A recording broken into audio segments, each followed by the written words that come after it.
વાણીમંગલરૂપિણી ચ હસિતં યસ્યાસ્તિ વૈ મંગલમ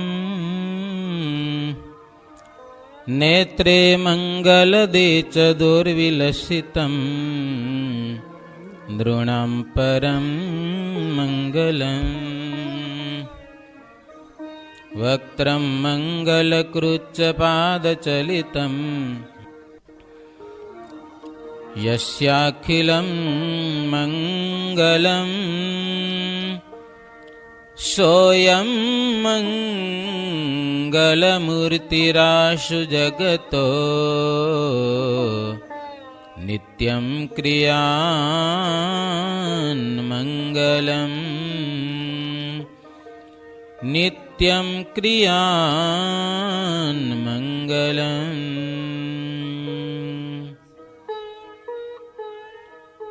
વર્ણિવેશરમણીય દર્શનમ મંદહાસરુચિરાનનાંબુજમ પૂજિतं સુરનરોત્તમૈર્મુદા ધર્મનંદનમહં વિચિંતયે. સ્વામિનારાયણો નીલકંઠો નારાયણો હરિઃ હરિકૃષ્ણશ્ચ સહજા નંદકૃષ્ણોસ્તુ મે હૃદિ.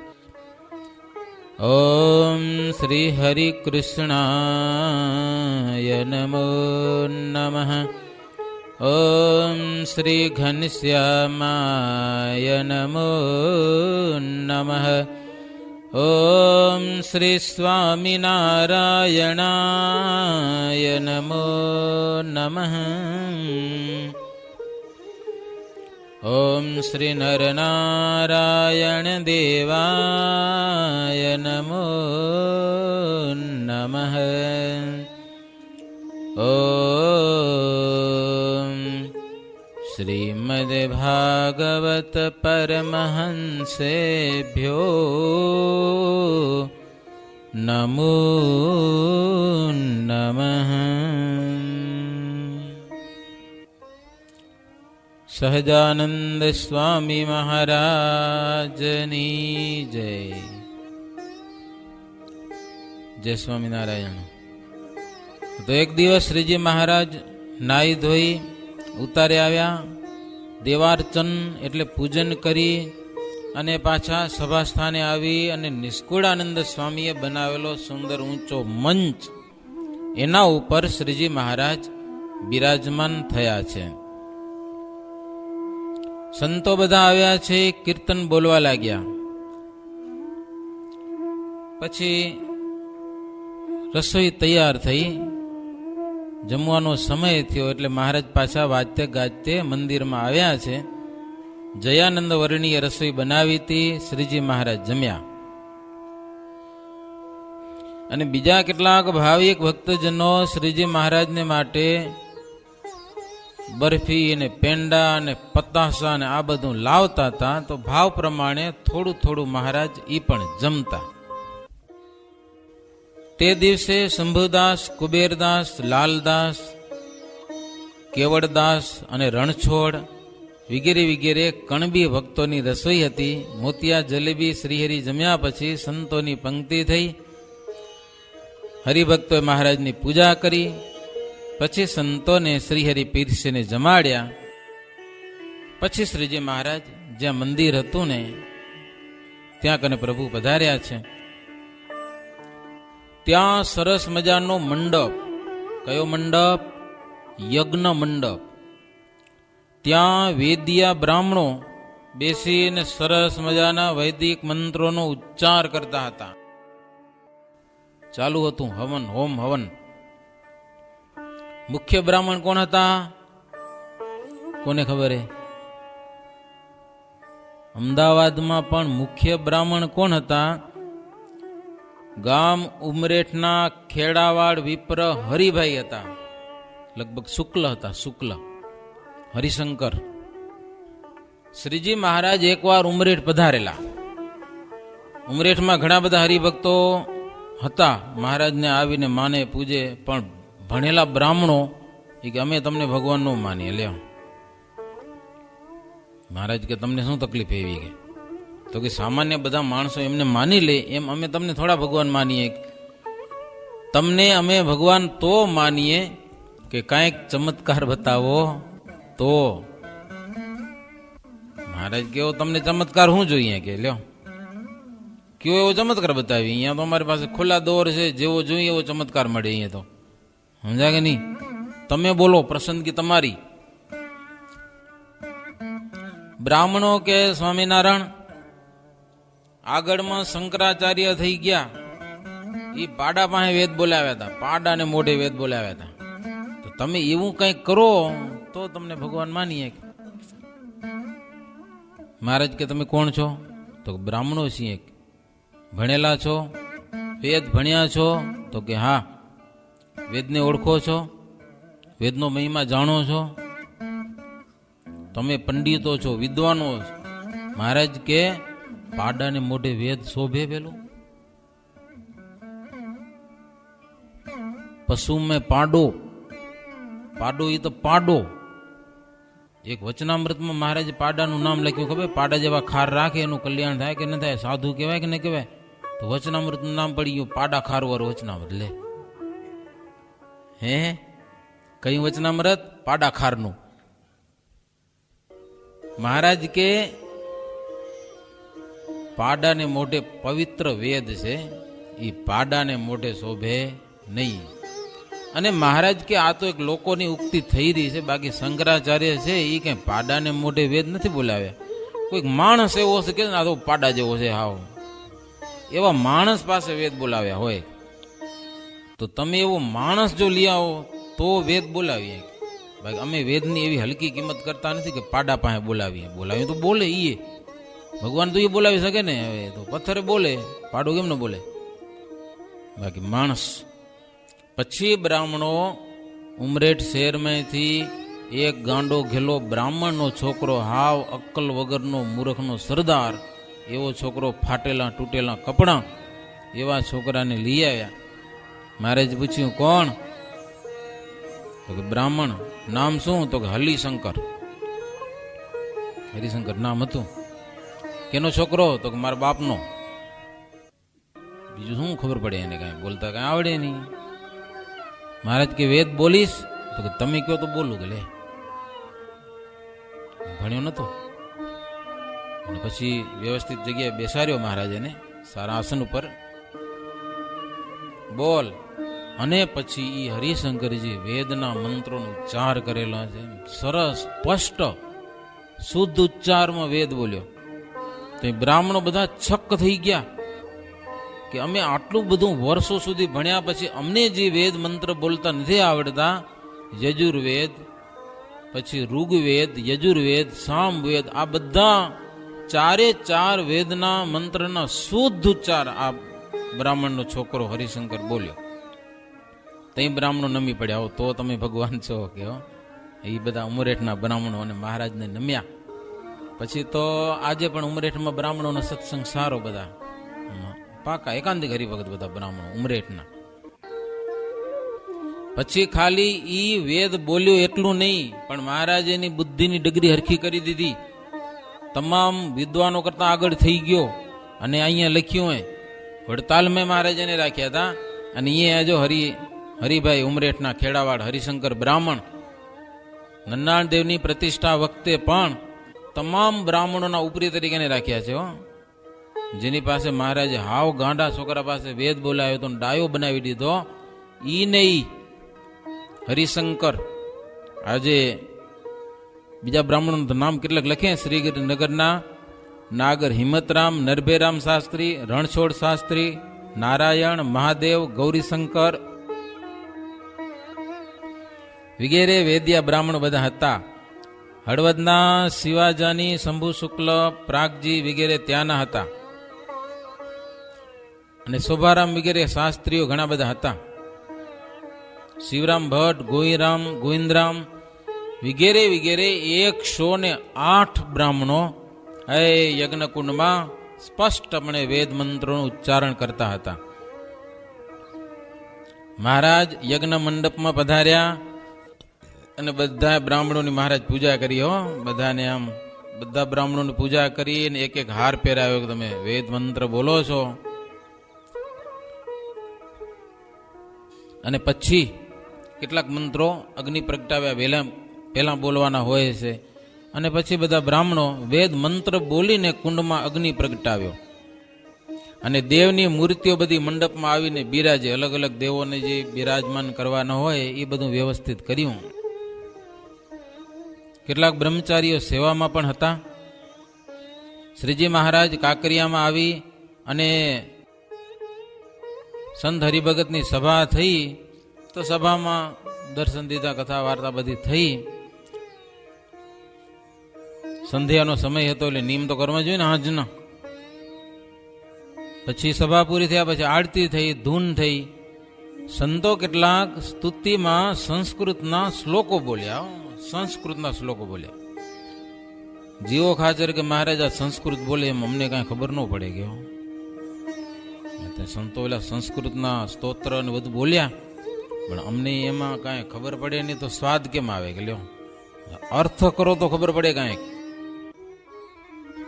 એટલે પછી શ્રીજી મહારાજ નિત્યાનંદ સ્વામીને કીધું, સ્વામી તમે જે બધા શ્લોક બોલ્યા એ બધાના અર્થ સમજાવો.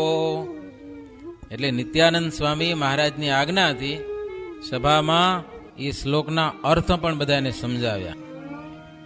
એટલે બધા જીવા ખાચર વગેરે રાજી થયા. પછી વળી કીર્તન બોલવા લાગ્યા. ત્યાં ઘોડા ઉપર બેસીને 2 સાહેબો આવ્યા સભામાં, મોટા સાહેબો શહેરના. પણ એવા મર્યાદિત સભાની બહાર આવીને ઉભા હતા ઘોડા ઉપરથી ઉતરીને. ત્યાં કુબેરસિંહ ગયા એની પાસે, મળ્યા. મોટા માણસ આવે તો કઈ બોલાવવા તો જોઈ. ઉભા હતા પાછળ, પૂછા કાછા કરી બધી. ત્યારે 2 સાહેબો કે અમે સ્વામિનારાયણને મળવા માટે આવ્યા છીએ. અને મળવા એટલા માટે આવ્યા છીએ કે આ દેશમાં બહુ પ્રખ્યાત થઈ ગયા સ્વામિનારાયણ. જ્યાં જઈએ તો સ્વામિનારાયણનું નામ છે, જ્યાં જઈએ ત્યાં. તો આટલા બધા વિખ્યાત પ્રખ્યાત થયા છે એનું કારણ શું છે એ જાણવા માટે અમે આવ્યા છીએ અહીંયા કને, બીજું કાંઈ નહીં. થોડા દિવસોમાં આટલા બધા પ્રસિદ્ધ કેમ થઈ ગયા. પણ અમે આ સભા જોઈને ત્યાં જ અમને કારણ જણાઈ ગયું કે આ કોઈક મોટા પુરુષ છે કે સભાની મર્યાદા, ભાઈઓ બહેનોની મર્યાદા એ જોતા અમને એમ લાગે છે કે આ પ્રખ્યાત થાય એવા જ માણસ હોઈ શકે એમ. છતાંય તમારા ગુરુની પાસે જો એ આજ્ઞા કરે તો અમે આવીએ, એની મરજી હોય તો અમે આવીએ એની પાસે. કારણ કે આવડી સભામાં એની પાસે જાઉં. કુબેરસિંહને કે રજા લઈ આવો તમારા ગુરુની, જો રજા હોય તો અમે આવીએ, એની મરજી પૂછો. એટલે કુબેરસિંહજી મહારાજ પાસે આવ્યા. 2 સાહેબો આવ્યા છે. મહારાજ કહો તો આવે તમારી પાસે. મહારાજ કે આવો, આપણી પાસે કોઈને આવે મને હોય જ નહીં કે જી આવું તો આ તો સાહેબો છે. હાવ ગરીબ ભિખારી હોય ને તોય આપણે આવા દઈએ છીએ. આપણી પાસે આવવાની કોઈને મનાઈ નથી હોતી કે આવો. એટલા માટે તો ભગવાન સ્વામિનારાયણે એવો અવતાર ધારણ કર્યો કે સામાન્યમાં સામાન્ય માણસ પણ આપણાથી તરછોડાવવો જોઈએ નહીં. સાધુ એટલા માટે થયા, ગમે તેવો માણસ હોય તો છેટ અહીંયા સુધી આવી શકે, બસ કોઈને અટકાયત જ નહીં. પછી તો મહારાજ પોતે હરિભક્તોની સભામાં માગ કરાયો કે આવા દો કે સાહેબોને. આવ્યા બાજુમાં, ટોપી ઉતારીને મહારાજને પગે લાગ્યા અને બોલ્યા કે ઉત્તમ પુરુષ હોય ને એ બધી ઉત્તમ ઉત્તમ વાતનું ગ્રહણ કરે, કે એની પાસે લોકલ વાતો હોય નહીં. મોટા પુરુષની પાસે મોટી નાની વાતો ન હોય, છુલ્લુક વાતો આવો. તેને કારણે એ પુરુષ મોટા ગણાય છે.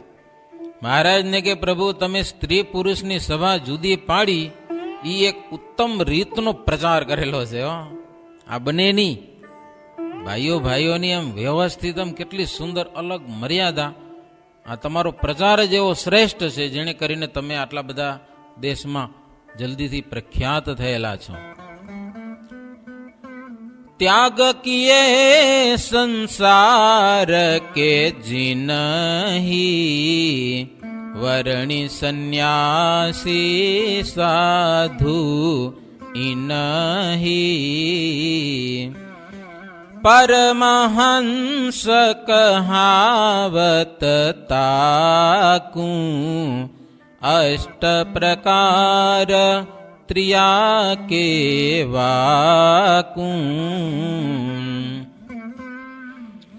त्याग करना कहे ते ही भांति त्याग रखत रहे विख्याति तव ते ही त्यागी सत्य रहाते त्याग नहीं ते ही असत કહાતે.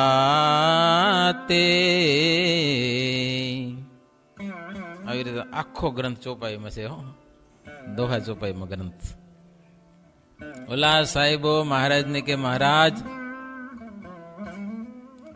જગતમાં ગૃહી ત્યાગી સ્ત્રી પુરુષો બધા એકાકારે વર્તે છે.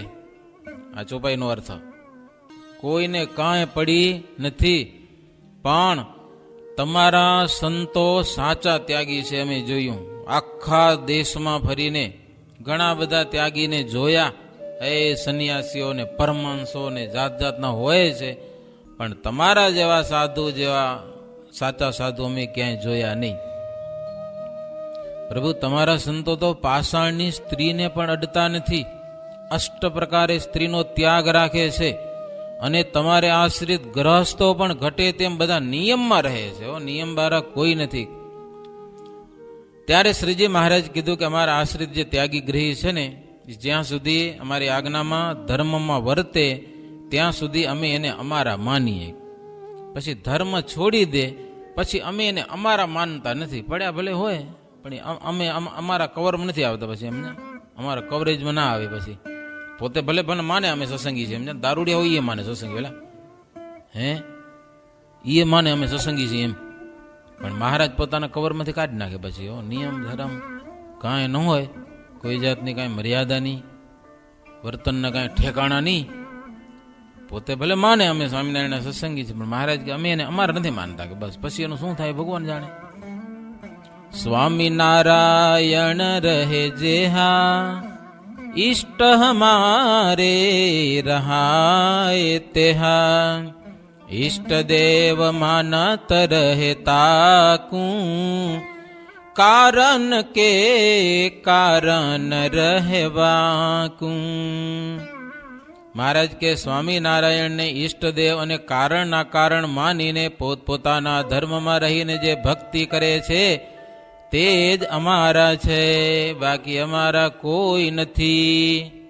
સ્વામિનારાયણને ઈષ્ટદેવ માની અને અમે જે પ્રવર્તાવેલી મર્યાદાઓમાં રહે છે અને સ્વામિનારાયણનું ભજન કરે છે એને અમે અમારા માનીએ, એવી મહારાજ વાત કરી. સાહેબો બહુ આનંદ પામ્યા સાંભળીને. આટલી વાત કરી અને શ્રીજી મહારાજ પણ પાછા શ્રીનગરમાં પધાર્યા. વળી મહારાજ મંદિરમાં આવ્યા. યજ્ઞ મંડપમાં શ્રીજી મહારાજ પધાર્યા અને મૂર્તિઓના દર્શન કરી યજ્ઞ મંડપમાં પણ આવે તો મહારાજ વિવેક ક્યારે ભૂલતા નહીં. પોતે ભગવાન છે. યજ્ઞ મંડપ થાય છે, હવે તો અગ્નિ પ્રગટી ગયો છે, હવન થાય છે, આહુતિ અપાય છે. યજ્ઞ મંડપમાં આવીને પેલા નનાળદેવના દર્શન કર્યા મૂર્તિઓના. પછી વિપ્રોને કીધું કે પ્રતિષ્ઠાનું મુહૂર્ત હજી કેટલી વાર છે. કે સિંહાસન ને બધું તૈયાર છે, રેડી. મંદિરમાં મૂર્તિ પધરાવવા માટે બધું તૈયાર છે.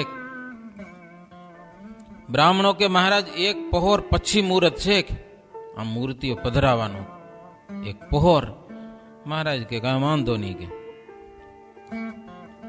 પછી શ્રીજી મહારાજ પ્રસન્ન થઈ. ત્યારે પણ બધા બ્રાહ્મણોને ફૂલના હાર પહેરાવ્યા. આ બધું રસોઈ તૈયાર થઈ હતી એટલે મહારાજ સ્નાન કરી પીતાંબર પહેરી અને પ્રભુ જમવા બેઠા. કેળા રોટલીની રસોઈ સોની ભક્તોએ કરાવી હતી. લ્યો, કેળાનો રસ અને રોટલી એ મહારાજ જમ્યા. સંતોની પંક્તિમાં થઈ તો મારે સંતોને પીરસીને બધાને જમાડ્યા. જેની જેની રસોઈ હોય ને એ પછી સંતોની અને મહારાજની પૂજા કરે. તમને બહુ જૂની વાતું ખબર હોય તો ભુજમાં રસોઈ દેવા આવતા ને હરિભક્તો, બપોરે આપણી સભા બહુ મોટી ભરાતી સંતોની. બીજી પ્રવૃત્તિ તેથી હતું નહીં ને, ગુરુકુલો ને કાંઈ હતું નહીં. બપોરના સમયે બધા સંતો ભેળા થઈ જાય, વચનામૃત વંચાય. તઈ જેની રસોઈ હોય ને એ બધા પૂજા. એકવાર મેં મારી જિંદગીમાં પૂજા કરેલી. ધર્મજીવન સ્વામી હાજર હશે પણ મને બરાબર ખ્યાલ નથી આવતો. પણ એ વખતે રસોઈ દીધેલી, જમ્યા પછી એ બધા સંતોને ધોતિયા ઓઢાડે ને ફૂલના હાર પહેરાવે ને મને બરાબર યાદ છે. ગુલાબના લાંબા લાંબા હાર અમને સંતો પહેરાવ્યા હતા. નાની ઉંમર હશે આવતી હતી, સાંભળે છે માત્ર એટલું. તો આજે સોની ભક્તો પણ મહારાજની પૂજા કરી. એક એક સોનાનું આભૂષણ, હીરા, કંઠી વગેરે મહારાજને અર્પણ કર્યું. ભાવ પ્રમાણે બધું મહારાજને અર્પણ કર્યું. પછી શ્રીહરિએ સુધારેલા કેળા સંતને પીરસ્યા. એમાં ખૂબ ઘી સાકર નાખેલું પાતળી રોટલી પીરસીને મહારાજ જય બોલાવી, જમો હવે. સંતો જમ્યા. શ્રીહરિ પાટ ઉપર ગાદી તકી આવીને બેઠા. સંત હરિભગતની સભા થઈ. એક પોર એટલે જો મહારાજ સંધ્યા સમય તો આવ્યા હતા, હજી પોરની વાત છે. મુહૂર્તમાં જ પ્રતિષ્ઠા થાય. પ્રતિષ્ઠા વિધિ કરાવનારા વિપ્રો એ પ્રતિષ્ઠાના મંત્રો બધા બોલતા તેમ લખ્યું. સંધ્યા આરતી, નારાયણ ધૂન અને કીર્તન આ બધું ત્યાં પણ મહારાજે કર્યું. મહારાજની સાથે નિત્યાનંદ સ્વામી, ગોપાળાનંદ સ્વામી, સુખમુનિ, આનંદ મુનિ અને મુકુંદ બ્રહ્મચારી અને જયાનંદ વર્ણી આટલા હતા. એમ કરતા કરતા રાત્રિના સમયમાં જ્યારે બરાબર મૂર્તિ પ્રતિષ્ઠાનું મુહૂર્ત આવ્યું ત્યારે શ્રીજી મહારાજ નરનારાયણ દેવને સિંહાસન પર ઉત્તર મુખે પધરાવ્યા પ્રતિષ્ઠાના મુહૂર્તમાં જ. પછી મહારાજ પોતે પોતાને હાથે નરનારાયણ દેવને શણગાર પહેરાયા. લ્યો, વસ્ત્ર આભૂષણ, હોનાના દાગીના, તે બધું મહારાજ પોતે શણગાર કર્યો મૂર્તિઓનો. વસ્ત્ર અને આભૂષણ પહેરાવી અને શ્રીજી મહારાજ નરનારાયણ દેવની આરતી ઉતારી. નરનારાયણ દેવની આરતી થઈ ત્યારે ઘંટ, ઘડિયાળ, નોબત, શંખ, ચોઘડિયા, ઢોલ, ત્રાસા એ બધા ચારે બાજુ વાજિંત્રો વાગવા લાગ્યા. કેટલા બધા વાજિંત્રો વાળા આવ્યા. આરતી મહારાજ ઉતારતા હતા, સરસ મજાના વાજિંત્રો વાગતા હતા. સૌ સંત અને હરિભક્તો દર્શન કરવા આવ્યા. રાત્રિના સમય જ પ્રતિષ્ઠા થઈ હોય એવું આ શાસ્ત્ર કહે છે. પ્રથમ શ્રીજી મહારાજે આરતી પૂર્ણ થયા પછી સંતોને કીધું કે જુઓ, આજે જ પ્રતિષ્ઠા થઈ છે દેવની. આજે તમને બધાને અમે છૂટ આપીએ છીએ કે નરનારાયણ દેવના ચરણ સ્પર્શ કરીને દર્શન કરો સંતોને. એટલે સંતોની લાઈન લાગી હો. બધા સંતો એક પછી એક સંતો નરનારાયણ દેવના ચરણ સ્પર્શ કરતા જાય, દર્શન કરતા જાય, હાલા જાય. દિવસ ઉગતા હરિભક્ત પુરુષો પણ શ્રીફળ વગેરે હાથમાં લઈને એ દર્શન કરવા આવી ગયા. રાત્રિનો કાર્યક્રમ હશે ને બધો, વહેલા પ્રતિષ્ઠા થઈ છે રાત્રે. દિવસ ઉગ્યા ત્યારે હરિભક્તો પાસે આવી ગયા. પછી હરિભક્તોની લાઈન લાગી, પણ એને ચરણ સ્પર્શ કરવા નથી દીધો. દૂરથી દર્શન કરો, સંતો પૂરતું જ મહારાજ કે છે. પછી હરિભક્તો બધા કોઈક 1 રૂપિયો, કોઈક 2 રૂપિયા, કોઈક 3 રૂપિયા એમ ભાવ પ્રમાણે નરનારાયણ દેવને ભેટો કરતા હતા હો. યથાશક્તિ 1, 2 ને 3 રૂપિયા. તેથી રૂપિયા પણ પાઉન્ડ જેવા હશે. રૂપિયા પણ પાઉન્ડ જેવા તો હશે, પાઉન્ડ જેવી કિંમત તેથી હશે. 1, 2 ને 3 સુધી દેવની આગળ બધા મુકતા જતા હતા. મુક્તાનંદ સ્વામી કે દાદા ખાચરને કે હે ઉત્તમ રાજન, મંદિરથી માની કરી અને કાંકરિયાની તળાવ સુધી લાઈન લાગી હરિભક્તોની દર્શન કરવા માટે હો. કારણ કે ગામો ગામ અને દેશો દેશથી હરિભક્તો આવેલા. કેટલી લાંબી લાઈન હશે. અમદાવાદ મંદિર છેટ કાંકરિયાની સરોવર ઉપર લાઈન બંધ. મહારાજ કે વ્યવસ્થિત જોઈ જો અંગ્રેજો પણ મહારાજની આ રીતને વખાણી હતી. નહીં તો આમ ખીચડો ન થાય, ખીચડો અમે દર્શન કરીએ, અમે દર્શન કરીએ. પણ મહારાજે કેવી શિષ્ટતા, આજે પણ ન ઉભે, જો લાઈનમાં માણસોને ઉભાડવા આવે તો. પણ કાંકરિયાની પાળ સુધી લાઈન લાગી હશે, એટલે બજારમાં ને આમ કેટલું છેટું છે, ત્યાં સુધી એક તાર લાઈન લાગેલી. એક દરવાજામાંથી મંદિરમાં પેસવાનું અને દર્શન પૂજન કરીને પાછા સીધા હાલી જવાનું, ફટોફટ બીજે દરવાજે નીકળી જવું. એટલે મંદિરમાં પણ કઈ ભીડ જણાતી નહોતી. એટલું બધું સિસ્ટમેટિક કામકાજ બધું. એમ હવારના છેટ વહેલી સવારથી લાઈન લાગેલી. રાજભોગ આરતી સુધી હરિભક્તો સતત દર્શન કરતા રહ્યા.